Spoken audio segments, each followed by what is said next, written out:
Trump spent 3 years calling it his greatest trade achievement. His Commerce Secretary just called it a bad deal, on the record, and Canada built its entire economy around it. This is the story of how a masterpiece became a weapon. In 2018, Donald Trump tore apart NAFTA and replaced it with something he called better, fairer, stronger. He named it the United States-Mexico-Canada Agreement, the USMCA. He called it the gold standard of fair trade. His words, a model for the world. He signed it like a man who had just won a war. 6 years later, his own Commerce Secretary, Howard Lutnick, sat down with the New York Times and said something that stopped Ottawa cold. Quote, "President Trump thinks it's a bad deal. Not off the record, not a slip. On the record, deliberate, public." The man Trump appointed to protect American commerce just announced that the agreement Trump created, the one he celebrated as his masterpiece, no longer works for America. That agreement moves $1.2 trillion in trade every single year. Canada didn't just sign it. Canada restructured its factories, its supply chains, its investment strategy, its entire economic identity around the promise that it would hold. And if you're watching this and wondering how a country of 40 million people survives when its biggest partner calls their deal broken, stick with me, because what comes next is even more alarming. If you're new here, subscribe. This channel breaks down exactly what the headlines bury. Here's the question nobody in Washington is asking out loud. If Trump blows up the USMCA, what actually happens to American consumers? Hold that thought. We're coming back to it. Because first, you need to understand what Canada is walking into. Canadian Prime Minister Mark Carney had staked his entire trade posture on one assumption, that the USMCA would hold as a firewall. At last year's G7 summit in Alberta, Carney and Trump agreed on a July 25th deadline for a new security and trade framework. That deadline came. That deadline passed. No deal, no extension announced, no agreement materialized. And now the agreement Carney was counting on as the fallback, his last structural protection, is being called a bad deal by the very administration that wrote it. Reuters confirmed Trump himself called the USMCA no longer relevant to the United States. His Trade Representative Jamieson Greer has already begun preliminary talks to rework its core provisions entirely. The response from Canadian business was immediate and visible. Factories from Windsor to Vancouver froze expansion plans. Automotive plants in Ontario idled new production lines worth hundreds of millions. This wasn't panic. This was calculation. Because when the legal framework governing your trade vanishes, you don't invest. You wait. And waiting, as we'll show you, has a devastating cost. Thousands of people are following this US-Canada series. Subscribe so you don't miss what's coming next.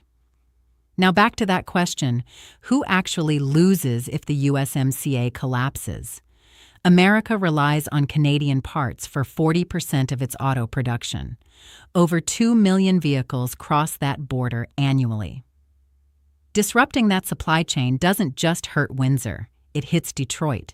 It hits Kentucky. It hits every American worker whose job sits downstream of a Canadian part. U.S. Trade Representative Greer knows this.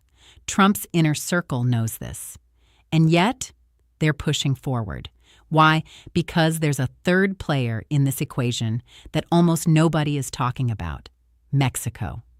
The USMCA is a trilateral agreement.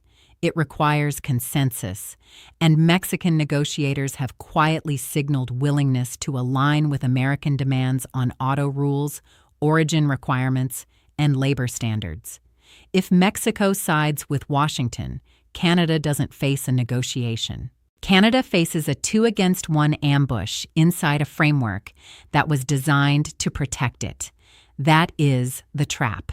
And Ottawa may not see it closing until it's already shut. Here's what makes this even more dangerous. Tariffs don't require the USMCA to be terminated. Trump doesn't need to formally exit the deal to destroy its benefits. He can simply impose 25% levies on autos, steel, and lumber, and the agreement becomes irrelevant in practice, even if it survives on paper. That is the lever he is holding. And Lutnick just told the world he's willing to pull it. Canada's strategy right now is patience. Former trade negotiators argue that U.S. inflation is rising, consumer prices are climbing, and supply shortages will eventually force Washington to blink.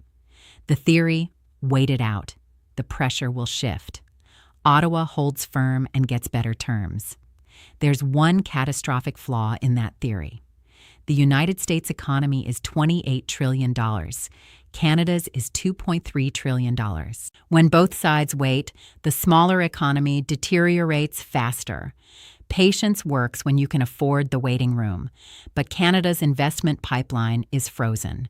Billions in cross-border projects, lumber, machinery, automotive, have been paused by companies terrified of 25% tariffs that could arrive without warning. Time may favor Ottawa in the negotiating room. It is destroying the Canadian economy in the waiting room. Former negotiators cite the 1988 free trade fight under Brian Mulroney, months of brinkmanship, over 20,000 jobs lost in the Windsor corridor alone. Today's stakes are categorically different. Annual cross-border trade now stands at $2.6 trillion. 12 million jobs depend on its stability. One misstep doesn't risk a recession in one city. It risks one on both sides of the border. This is part of an ongoing series. Subscribe.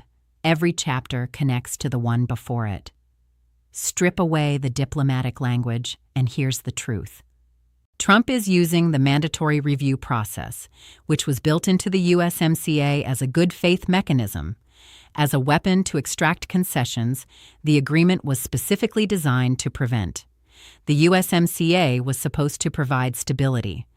Trump is demonstrating that stability is conditional on his satisfaction with the terms, and his Commerce Secretary just announced that satisfaction has expired. The dairy quota fight will be the flashpoint.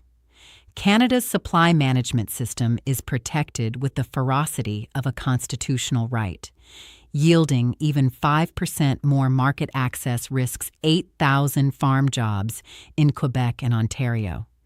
Trump targets that sector specifically, not because dairy matters most to America, but because defending it costs Canada political capital it needs elsewhere. It's not trade negotiation, it's attrition. And this connects to everything. The tariffs weaken the economy. The China deal restricted diversification. The pipeline crisis trapped energy exports. Factory relocations moved manufacturing south. And now the trade agreement itself, the last structural shield, is being called a bad deal by the man who forged it. The protection Canada purchased through painful negotiation in 2018 turned out to be temporary. And temporary protection, once removed, leaves you more exposed than if it had never existed. Because you built your entire strategy around it, and the strategy no longer has a foundation. Here is what we know. Trump's Commerce Secretary called the USMCA a bad deal. On the record, the president himself called it no longer relevant.